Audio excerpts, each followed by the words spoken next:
നമസ്കാരം. Raf talk ഫുട്ബോളിലേക്ക് എവർക്കും സ്വാഗതം. ഫിഫ വേൾഡ് കപ്പിൻ്റെ സെമി ഫൈനലിൽ അർജൻറ്റീന ഇംഗ്ലണ്ടുമായിട്ട് ഏറ്റുമുട്ടുകയാണ്. അതിന് മുന്നോടിയായിട്ട് അർജൻറ്റീന ക്യാമ്പിൽ നിന്നുള്ള വിവരങ്ങൾ നമ്മളൊന്ന് പരിശോധിക്കുകയാണ്. ടീമിൻ്റെ പ്ലാൻ എന്താണ് എന്നുള്ളതാണ് ഏറ്റവും പ്രധാനമായിട്ട് നോക്കുന്നത്.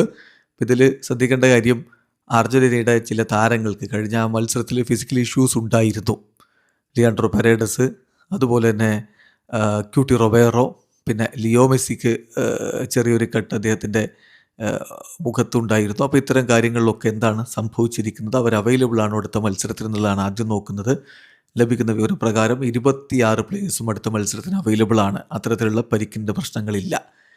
അവർ ട്രെയിനിങ് ആരംഭിച്ചിട്ടുണ്ട്. പക്ഷേ മെസ്സിയും അതുപോലെ കഴിഞ്ഞ മത്സരത്തിൽ സ്റ്റാർട്ട് ചെയ്ത താരങ്ങളും ട്രെയിനിങ്ങിന് ഉണ്ടായിരുന്നില്ല എന്നുള്ളതാണ് ശ്രദ്ധിക്കേണ്ട കാര്യം. കാരണം എക്സ്ട്രാ ടൈം അടക്കം കളിച്ചവരാണ്, അധികം പേരും 120 മിനിറ്റ് കളിച്ചവരാണ്. അപ്പോൾ ആ താരങ്ങൾക്ക് വിശ്രമം കൊടുത്തിരിക്കുകയാണ്. കാൻസസ് സിറ്റി ട്രെയിനിങ് കോംപ്ലക്സിലാണ് അവർ ഇന്നലെ ട്രെയിനിങ് നടത്തിയിരുന്നത്. അപ്പം കഴിഞ്ഞ മത്സരത്തിൽ കളിക്കാതിരുന്നവരൊക്കെ ട്രെയിനിങ്ങിനുണ്ടായിരുന്നു.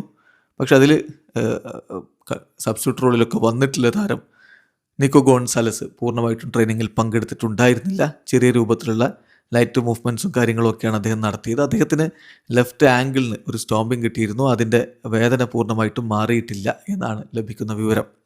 എല്ലാം സ്കലോനി കഴിഞ്ഞ മത്സരത്തിന് ശേഷം കൃത്യമായിട്ട് പറഞ്ഞാണ്, ഞങ്ങൾ ഇനി അടുത്തത് റിക്കവറി ആണ് ഏറ്റവും പ്രധാനപ്പെട്ട കാര്യം. റിക്കവർ ആവുക, അതാണ് ഏറ്റവും ഇമ്പോർട്ടൻ്റ് ആയിട്ടുള്ളത്. അതിനുശേഷം പ്രിപ്പറേഷൻ തുടങ്ങും എന്നാണ് കോച്ച് പറഞ്ഞിരുന്നത്. അതേ പ്ലാനിൽ തന്നെയാണ് കാര്യങ്ങളിപ്പോൾ പോയിക്കൊണ്ടിരിക്കുന്നത്. പ്രാക്ടീസിൻ്റെ തുടക്കത്തിൽ മറ്റു താരങ്ങളെല്ലാം വിത്ത് ബോൾ ടൈറ്റ് സ്പേസിൽ പ്രാക്ടീസിങ് നടത്തിയപ്പോൾ നിക്കോ ഗോൺസാലസ് അദ്ദേഹത്തിൻ്റെ ഇഞ്ചുറിയുമായി ബന്ധപ്പെട്ട വിഷയങ്ങളുള്ളത് കൊണ്ട് കുറച്ച് സമയം സ്ട്രെച്ചിങ്ങും കാര്യങ്ങളുമൊക്കെ അദ്ദേഹത്തിന് ഇഞ്ചുറി ലെഗിന് നടത്തിയതിന് ശേഷമാണ് അദ്ദേഹം മറ്റ് ഡ്രില്ലുകൾക്ക് വേണ്ടി ടീംമേറ്റ്സിനോടൊപ്പം ജോയിൻ ചെയ്തത്. സ്റ്റാർട്ടേഴ്സ് ആവട്ടെ സൈഡ് ലൈനിൽ ഇരുന്ന് കളി അല്ലെങ്കിൽ ഇവരുടെ പ്രാക്ടീസ് കാണുക മാത്രമാണ് ചെയ്തത്.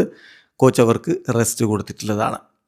ഫോക്കസ് എന്ന് പറഞ്ഞാൽ വളരെ കൃത്യമാണ്. താരങ്ങളെ റീചാർജ് ചെയ്യുക എന്നുള്ളതാണ്. പരിക്കിൻ്റെ വിഷയങ്ങൾ എന്ന് തോന്നിച്ച താരങ്ങൾ ഇപ്പോൾ ഓക്കെയാണ്, പ്രശ്നങ്ങളില്ല എന്നുള്ളതാണ് good news. Cristian Romero, Leandro Paredes രണ്ടുപേരും എക്സ്ട്രാ ടൈമിൽ ഫിസിക്കൽ ഇഷ്യൂസ് കാരണം സബ്സ്റ്റിറ്റ്യൂട്ട് ചെയ്യപ്പെട്ടവരാണ്, ബട്ട് നോട്ട് ഇഞ്ചുവേർഡ്. ഇതിൽ നിക്കോളാസ് ഓട്ടമെൻഡിയാണ് ക്യൂട്ടി റൊമേറോയ്ക്ക് പകരം ഇറങ്ങിയിരുന്നത്. അതേസമയം ലിയാൻഡ്രോ പെരേഡസിന് പകരം ഹോസെ മാനുവൽ ലോപ്പസ് വരികയും ചെയ്തു.